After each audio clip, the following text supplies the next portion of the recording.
We're here today with Eric Hudson from NRTH Digital. Eric, tell us who you are and what does NRTH Digital do? Well, NRTH is a successor company that was set up following the sad demise of my son. And we took over a number of important accounts who were looking to have the same service that they received from my son's former company, which was Vanilla Storm. We're delighted to say that 4 years on, we're now successfully dealing with all of those clients, plus a lot more. We help companies actually become more successful in the use of digital technology, including websites and mobile phones, and keeping their business alive and visible to everyone else. It's really important because a lot of people have a website and don't use it properly, and it can be a major help to their business, but it needs to be kept up to date. It also needs to be readable on a mobile phone if that business needs to interact with all the social media. So that's what we specialise in, and we keep growing by referral, and long may it continue. But I know you through networking, so are you the salesman of the business? Actually, we don't have a salesman. It might sound silly. We don't actually need a salesman. We're a small company. Yes, I know. I've dealt with salesmen in the past, in a former life.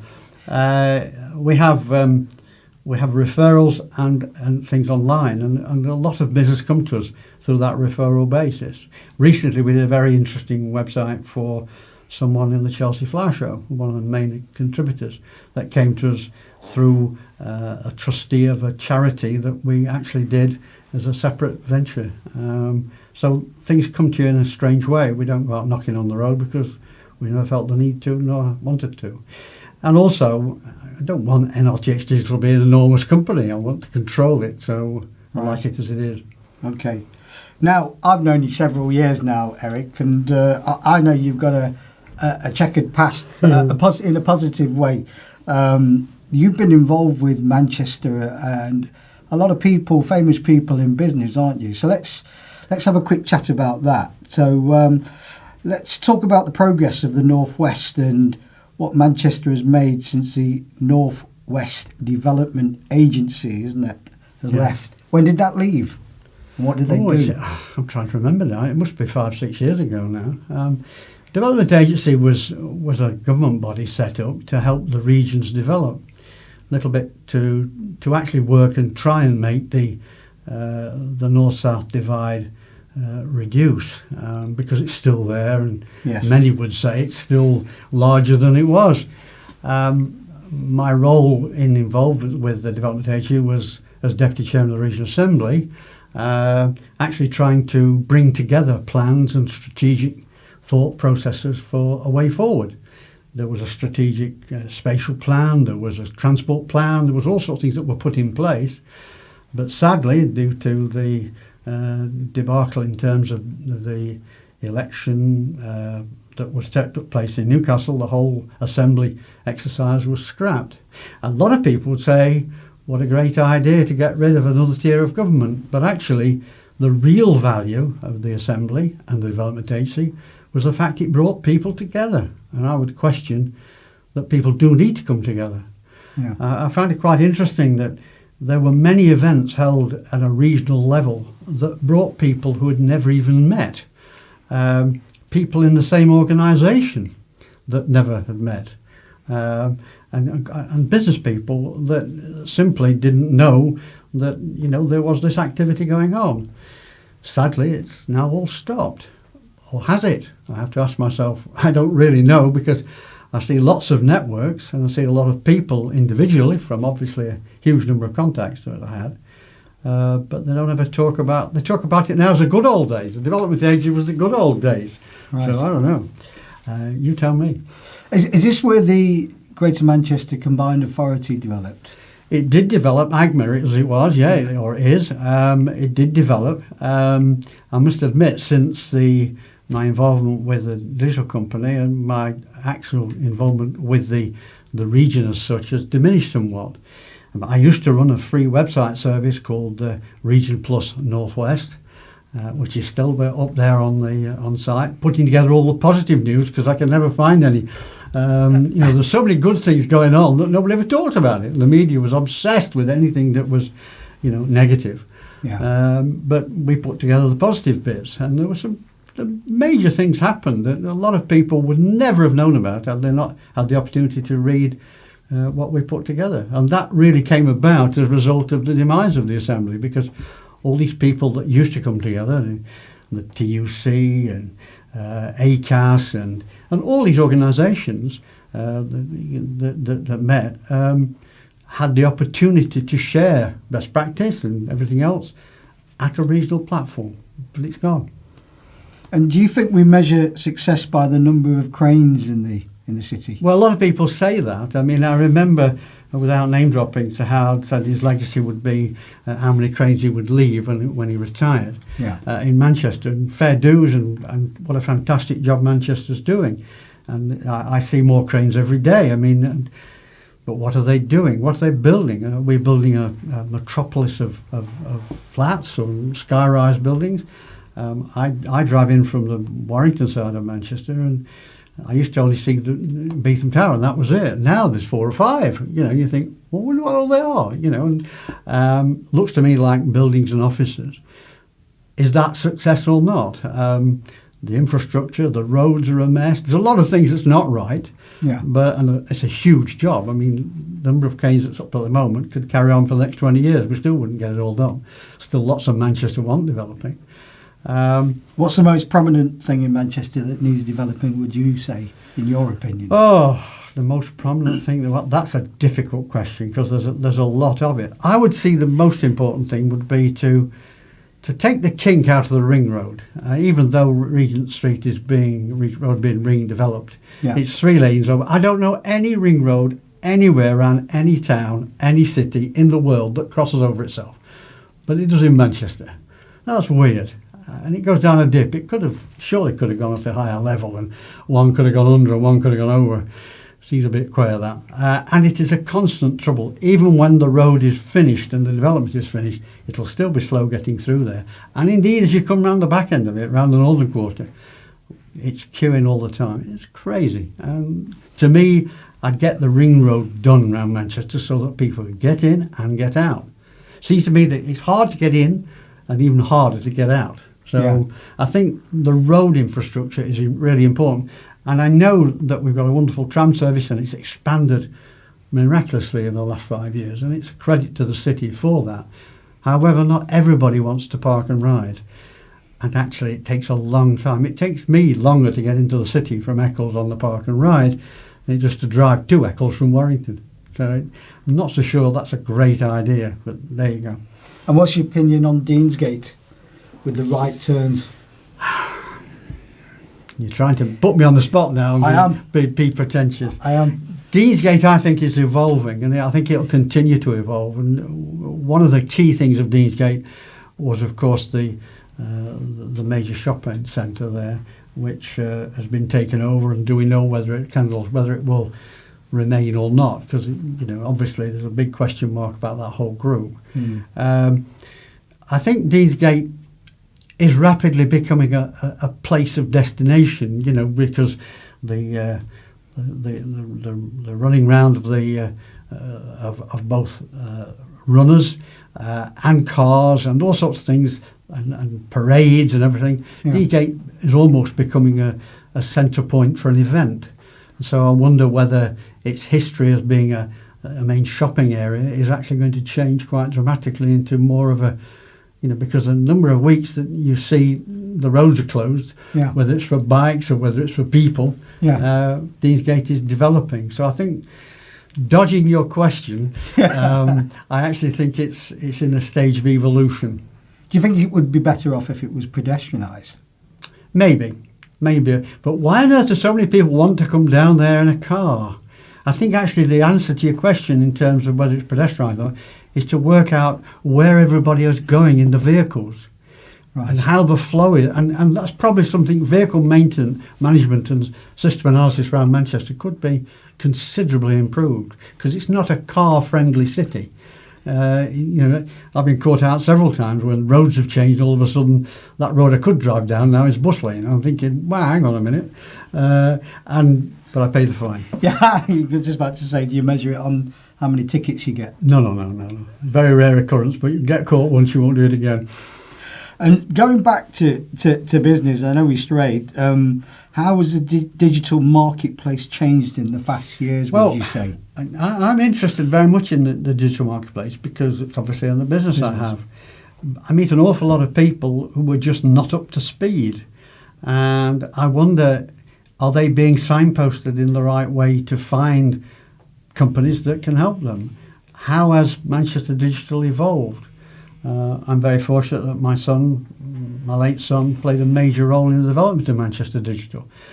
But where's it got to now? Where is Manchester Digital? What is happening in the development of it for the wider masses? And what route is it taking? Because the world is changing dramatically. 4 years ago, you never used your phone hardly at all. Now it's a computer in your hand. And so many things are changing. Video in Facebook, and it's just all sorts of things going on. The world is expanding rapidly, and the more modern handsets are becoming even more technologically advanced. So we need to keep up with this, and I wonder just what's happening with the whole development in Manchester, because it did lead the rail a long time ago, and is it still? That's my provocative question. Well, at the moment we're looking at 5G coming in, aren't we? I mean, are you a big fan of that, I suppose, are you? Because we're all going to have to change our phones, aren't we, to get on there? I'm not so sure how fast that will come in. And don't forget, there's the big worldwide discussion going on about whether it should be handled by the Chinese. Yeah.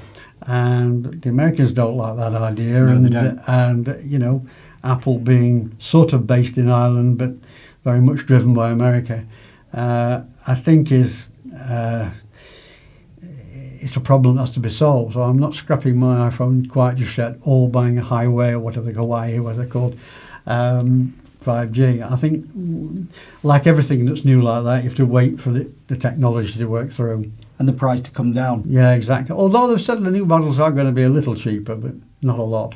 Okay. Smashing. And going back to the city, what legacy did the Commonwealth Games leave Manchester, do you think?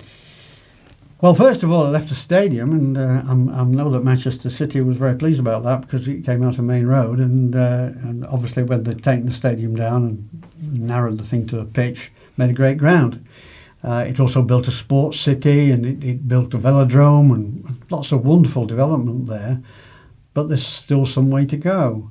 And I believe that the funding that was put into that, partially by government, enabled there to be a sudden awareness of Manchester and its legacy in sport. I mean, we'd had City United for many years, and we'd had other major events in the Northwest that focused across the world.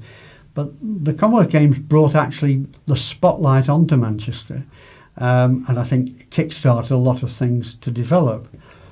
But being a concerned guy, I'd like to see more development in that area, because, to be fair, the sports activity is really important to people. Social sports activity is a key part of our lives now, and it seems that we've reached a certain point and it's not gone any further. And I'd like to see more. I'm sure everybody else would like to see more development in that area. In East Manchester? In East Manchester, yeah. Well, they're looking at doing, they put planning application in for an arena there that's yet to be passed. Are you in favour of that? Well, I think it would be a good idea to have an arena that wasn't on the verge of a congested city, with a very difficult Well, we've got access. Manchester Evening News. Is it Manchester Evening News? MEN. It's not the MEN anymore, is it? It's the Manchester Arena. Manchester Arena. It shows how long I've been. Sorry, Yeah, I can sorry. edit. I can edit. That's all right. Good, please Oh, can. good. I didn't want you to have to put too much work into it, but I mean that is right in the heart of the city, and as you say, it can be a pain getting in. Well, yeah, I mean, I think it is a pain. It is a pain getting in, and the road, again, we've talked enough about roads, but the network getting in is also difficult to that, and particularly at a very busy time. If there's an event taking place at 7 o'clock at night and there's still the remnants of people getting out of city from work, it can be a real nightmare getting into there. So yes, an arena on the outskirts would be a good idea, in my opinion. I think it should be supported. Well, I suppose if they can cope with the thousands of fans that go to the Etihad Stadium, that they can cope with the arena there, can't they? Yeah, I mean, it does cope with the fans quite well. I mean, yes, sometimes it does get you, but I've been at City several times when my team's actually been there, which is quite rare. Who's that? Well, the last time I went there, my team, Nottingham Forest, beat City. So Sir Clough. yeah, Yeah. no, it wasn't on the club, but yeah, it was quite a memorable evening. Excellent. That team played out the skin, but there you go. Now, you've met a lot of people in your lifetime. As I said, you're positive checkered past, I said. But who have you met that's inspired you? Or is there a few people that you can talk about who have inspired I you? suppose, really, it's quite a long story, but I'll try and condense it down for you. Many moons ago, I was chief executive of a major international company called Angelica. Angelica made the moon landing uniforms. They're a uniform company. Right. And many moons after I'd left Angelica, I went with the RDA invitation to an event at Tatton Park. And one of the speakers was Neil Armstrong. And Neil Armstrong gave a marvellous speech, wonderful guy, God rest his soul. And he was sat on a windowsill in the VIP area. And I went and sat at the side of him, which was fascinating because I actually got a burning question because I really wanted to know what he was thinking about, on the moon. And because it was quite an event, and he was a wonderful air pilot, test pilot. And so we got chatting, and he said the uniform was interesting but a bit hot to wear. Right.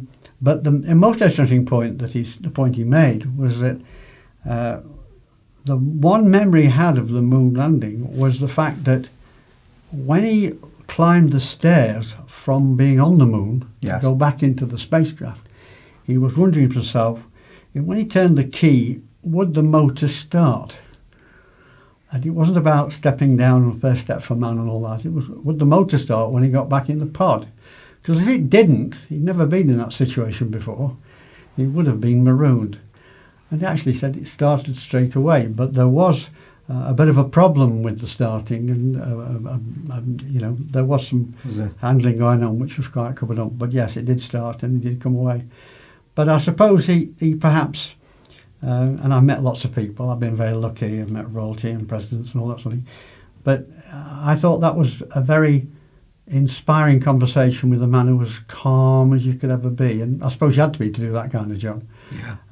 Sad that he was hounded after he came back into almost oblivion and became a recluse, and sadly when he passed away, buried at sea. But wonderful man, and so that's a memory I will keep for quite some time. And I joke with lots of people because I did shake his hand, so sometimes I think this is the hand that shook the man who stood on the moon. So a bit of a funny story really, but one of those things. Excellent career. What do you think? Are leaders born or are they made? I think you can answer that question two ways. Some people are naturally born with a leadership bent. Entrepreneurs, forging ahead, self-motivated, driving for some ambition. But then other people come along who are forced into a situation where they have to be a leader because the career has taken them down that path, and they have to change and they have to adjust. Which one's the best? I don't know. But obviously, when you are in a leadership position, and I have been in a number of cases, it's a question of listening. It's a question of to others. It's a question of making sure that your objectives are right. and that whoever you're leading and whatever the desired project that you're on with receives the right attention is constantly in your mind. Interesting, sometimes leaders do talk to followers a lot. I remember vividly always having, when I was a chief executive of a big uniform company, always talking to the cleaner first thing in the morning because they knew more about what was going on than anybody else. So leadership and understanding how to take it forward is very important. The other sort of leaders, of course, the political leaders are thrust into a situation they didn't have before, and sometimes it's a massive failure and sometimes it's huge success. How can you judge whether the president is right after all the finance that goes into putting there of America? We had good presidents and a lot of people might say bad presidents. So it's a question of balance. But it is difficult at the top, and it's difficult facing up to big decisions. And sometimes the leaders fail, not for the reason you would think.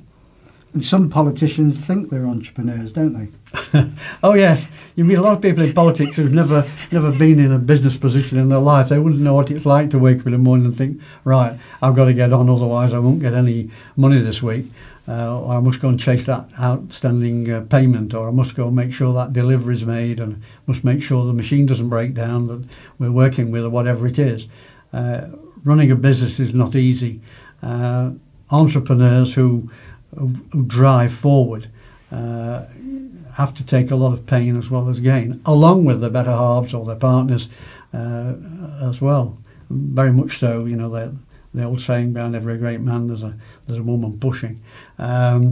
It's probably very true, and behind every great woman there's probably a guy hard at work too. So leadership is something that isn't easy, and we criticise leaders because it's an easy target, but we don't understand, I think, fully what they have to go through to achieve what they're doing. Something that Edwina Curry told us when we asked her about politics and about going into politics, she mentioned to take 10 years out and learn life skills. Do you believe in that? I think that's a bit dramatic. Life skills come to you in all sorts of ways, and the older you are and the more intelligent you become, as we gain intelligence every day, and we learn new things every day, equip us all. So I don't think you need to take time out. I think politicians, in my opinion, right now are divorced from reality. And I think that's been coming for a long time. Maybe it's about to change. What I mean by divorce from reality, the bubble that they're in, whether it's a Westminster bubble, whether it's a European bubble, it doesn't make any difference. The bubble that they're in is the world they live in, and there's a world outside of it. I think it's about to be invaded, and certainly with the development of the social media and everything that's going on, that world is being invaded, and many would say that's a good thing. Okay, and entrepreneurship, how important is it to build resilience? Very. You need to be strong, and whether that's your strength is mental strength or physical strength, to stay at the front of whatever you're doing, you've got to be alert and fit, because if not, the life will just disappear around you, and your activity you'll not become the success you want to be. So in today's society, you've got to be quick thinking, fast response, and you've got to also be at the front end of what is actually going on, and that can be very difficult sometimes, depending on the area you're in. But you need to be resilient. I think that's a really important feature of every leader or entrepreneur. And resilience, is the ability to keep going when others might not be.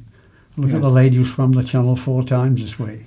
Remarkable. She has amazing resilience, and actually swept off course by nearly 70 or 80 miles. Yeah. I'd have given up, but she didn't. Well, I think there's a conspiracy. I think she's part of quadruplets. 4 of them. The 4 of them. Yeah, you think you know what I mean, don't you? I was going to say triplets, but she did it 4 times, didn't she did, yeah. But that's my conspiracy. But knowing what you know in business, in life, what type of business would you get into now?